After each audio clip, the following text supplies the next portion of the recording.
Você está vendo esse rio? E aquela colina? Não dá para ver muito bem, né? Mas foi às margens desse rio, no alto dessa colina, que nasceu a vila de São Paulo de Piratininga. Piratininga é o antigo nome do rio Tamanduateí. Na língua tupi, quer dizer rio do peixe seco.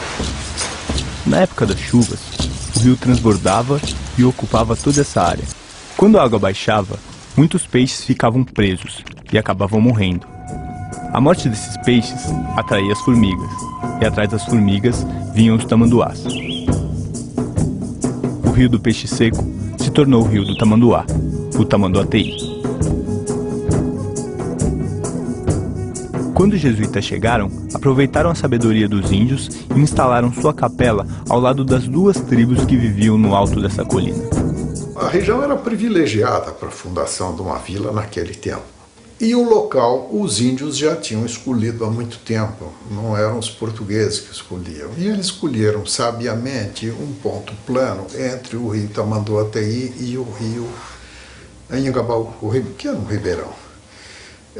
Portanto, eles tinham, num lado, um local fácil de um rio menor, local que tinha mata nesse tempo para pegar água limpa para consumo, e do outro lado o rio Tamanduateí, que era maior, pelo qual eles chegavam ao Tietê e podiam circular em toda a região por via fluvial.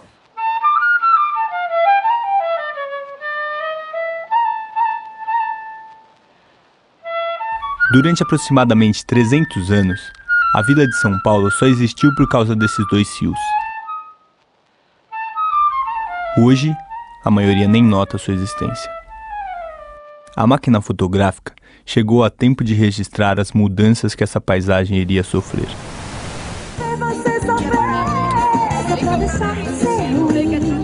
Eu vou fazer você chorar, se humilhar, ficar correndo atrás de mim. Sabe aquele canal que passa ao lado do mercado municipal? Esse aí é o rio Tamanduateí. Um dia, ele já beirou a rua 25 de março. E nas suas margens havia um porto. Naquele tempo, essa já era uma área de intenso comércio popular. Ali se encontrava o Mercado dos Caipiras, local onde pescadores e produtores rurais comercializavam seus produtos. A expansão do café pelo interior do estado atraiu investimentos para São Paulo. Em 1867 é inaugurada a ferrovia São Paulo Railway, a única ferrovia que fazia ligação com o mar. Ela utilizou o Vale do Tamanduateí como rota, reforçando a posição estratégica da cidade como ponto de encontro de várias ferrovias.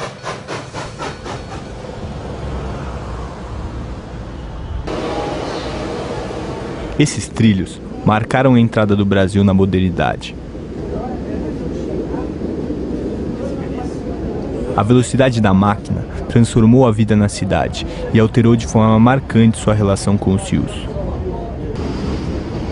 Os peixes, que antes eram tirados dos rios, agora vinham diretamente do mar, trazidos em vagões.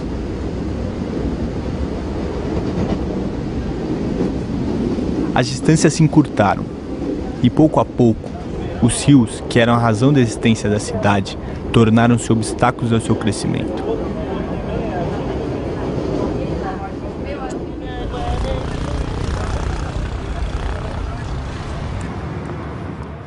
A construção do viaduto do Chá, sobre o Vale do Anhangabaú, foi o primeiro marco de superação às barreiras que os rios impunham à expansão da cidade. Todo feito em metal importado da Alemanha, ele ligou o Centro Velho aos novos loteamentos que surgiam a oeste da cidade. Esses bairros, destinados à elite cafeeira que vinha do interior para a capital usufruir das comodidades da vida moderna, contariam com uma infraestrutura que mudaria ainda mais a relação da cidade com seus rios: a água encanada. Para garantir o sucesso de seus empreendimentos, os loteadores fundaram em 1878 o primeiro sistema de abastecimento de água de São Paulo, a Companhia de Águas e Esgotos Cantareira.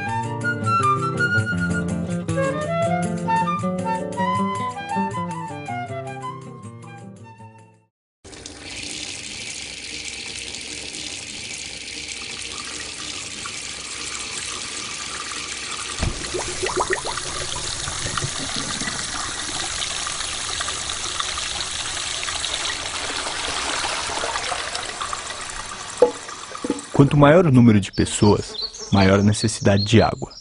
Quanto maior o consumo de água, maior o esgoto gerado. Esse esgoto era despejado nas várzeas dos rios que cruzavam a cidade, o que causava um grave problema sanitário. O presidente da província, que seria o prefeito de hoje, já estava endividado, que é uma questão crônica, né? Precisava fazer caixa.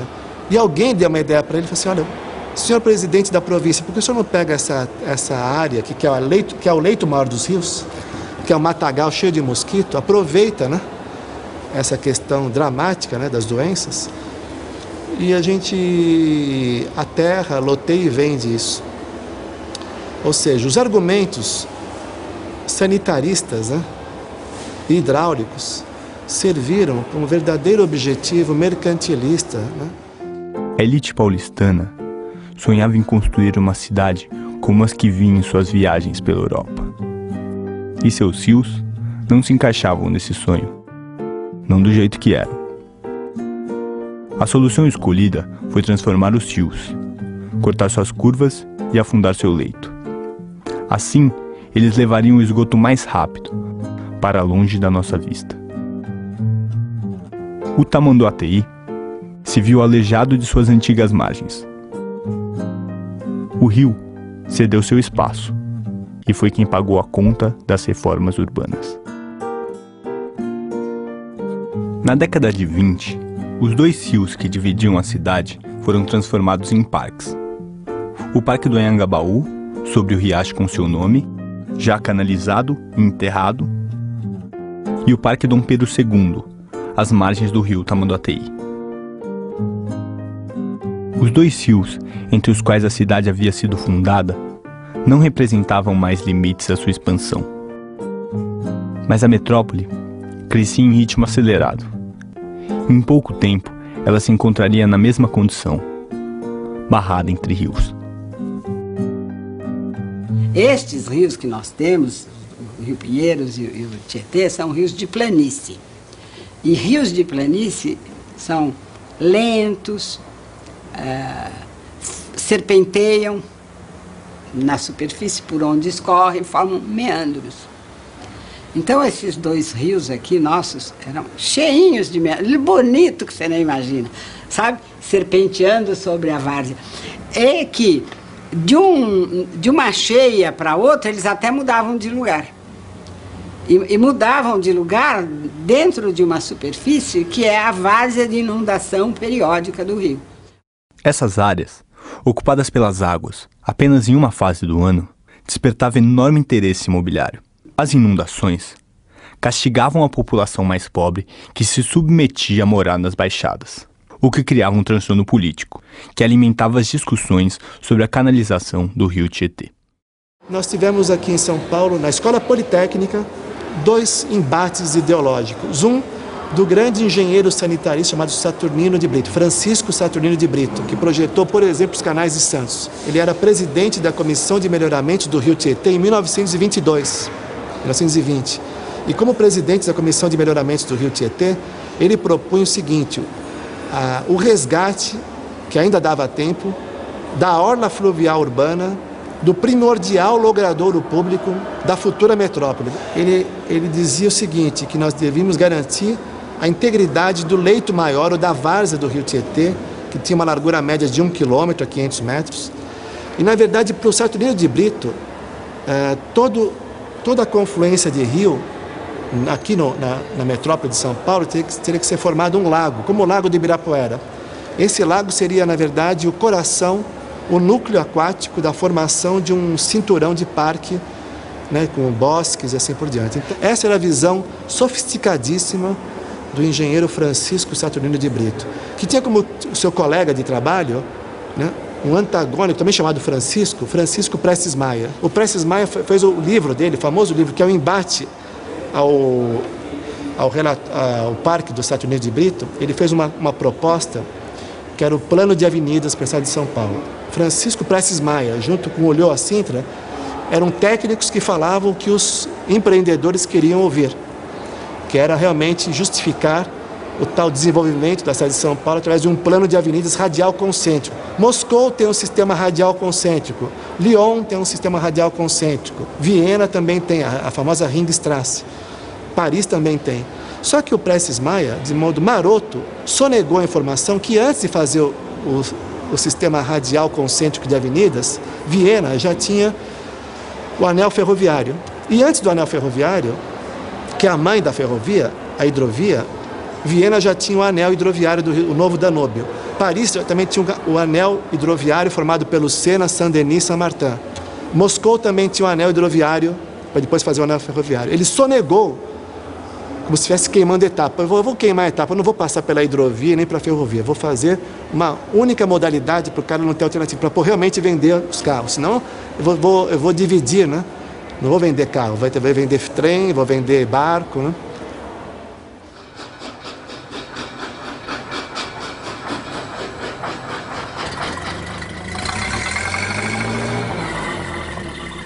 O carro em São Paulo, ele é carregado de uma carga simbólica que talvez não seja em outros lugares, porque houve, principalmente até os anos 20, até o fim da República Velha, uma confusão entre o automóvel e a identidade em São Paulo.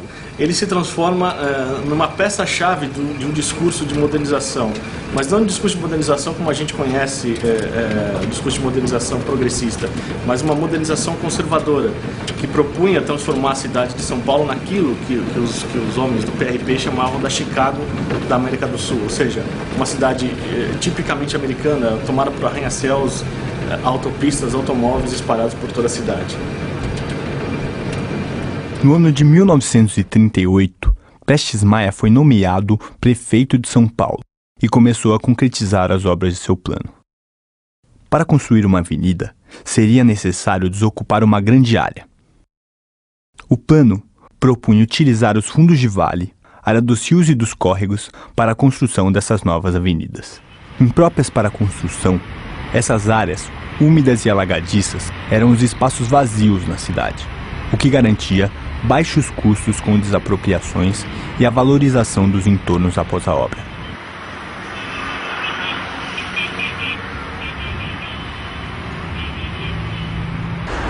As principais avenidas de São Paulo, como as marginais Pinheiros e Tietê, a Avenida do Estado, a 9 de Julho e a 23 de Maio, estavam propostas no plano de avenidas, plano que estruturou o modo de expansão da cidade. Prestes Maia ficou no poder até 1945. Neste período, ele finalizou a retificação do Tietê,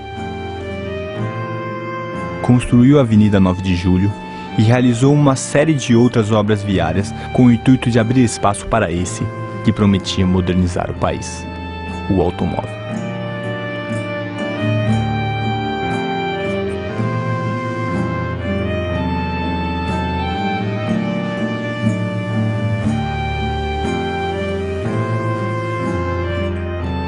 Nas décadas seguintes, várias outras avenidas fundo de vale foram construídas. A cidade crescia, e a cada nova baixada, seu córrego era canalizado e transformado em avenida. O plano de avenidas inaugurou uma prática que se estabeleceu como modelo na estruturação da cidade, onde o espaço das águas se transformou no espaço dos carros.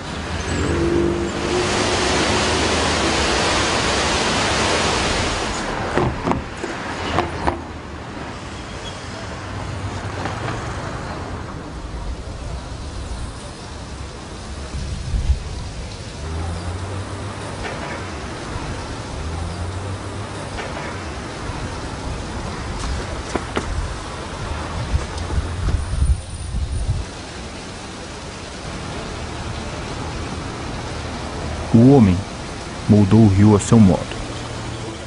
Colocou-o dentro de um cano e escondeu debaixo da terra, para não se ver na sujeira.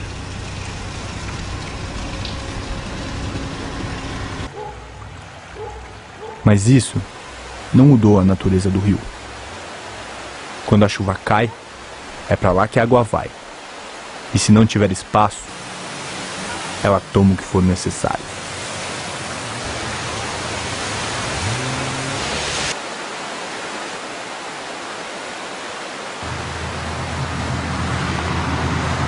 A urbanização de São Paulo foi uma coisa tão violenta que ocupou o lugar do rio. Então, enchente é coisa que nós inventamos, entende? Ela é produto da urbanização.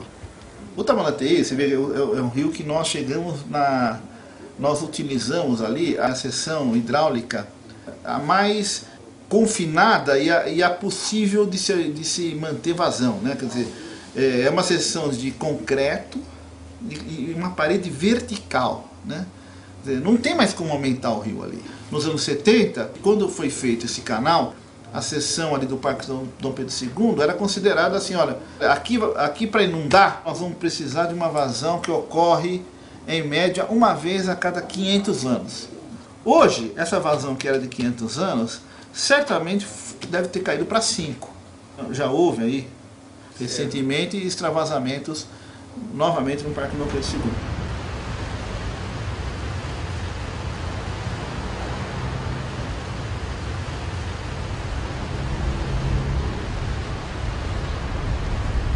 A cidade deu as costas para os rios. O rio é sua base. Ninguém sabe, ninguém percebe, ninguém vê.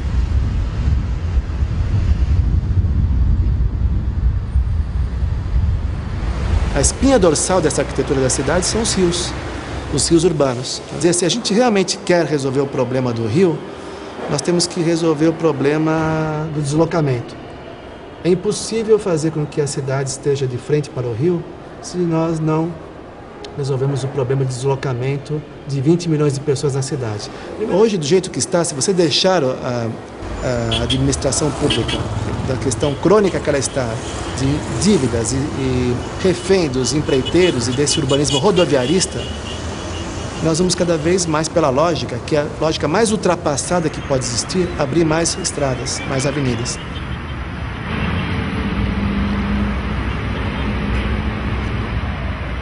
Seu acesso é perigoso.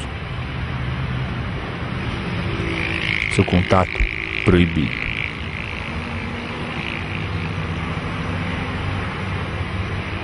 Mais uma barreira. Mais uma ação que reafirma a única vocação que demos aos nossos rios.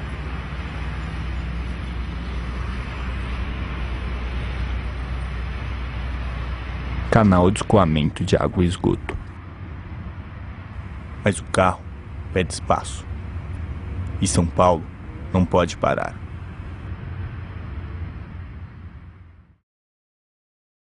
Você está vendo essas colinas? Essas ainda dão para ver, né?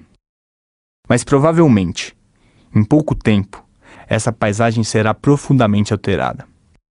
Aqui, no Parque Santa Luzia, em Mauá, nasce o rio Tamanduateí. Esse mesmo. E é também por onde passará o trecho leste do Rodoanel.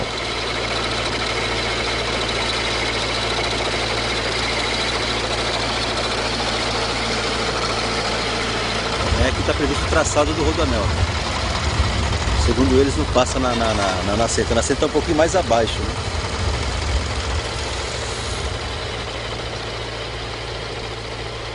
E esse rio já foi um rio que já doou para a parte econômica aqui da cidade. A margem já doou as matas, doou água. Hoje ele é um rio que está morto, né? Um rio que no consciente coletivo ele nem existe na realidade. As pessoas a poucos metros daqui não sabem que a nascente está aqui, em Mauá.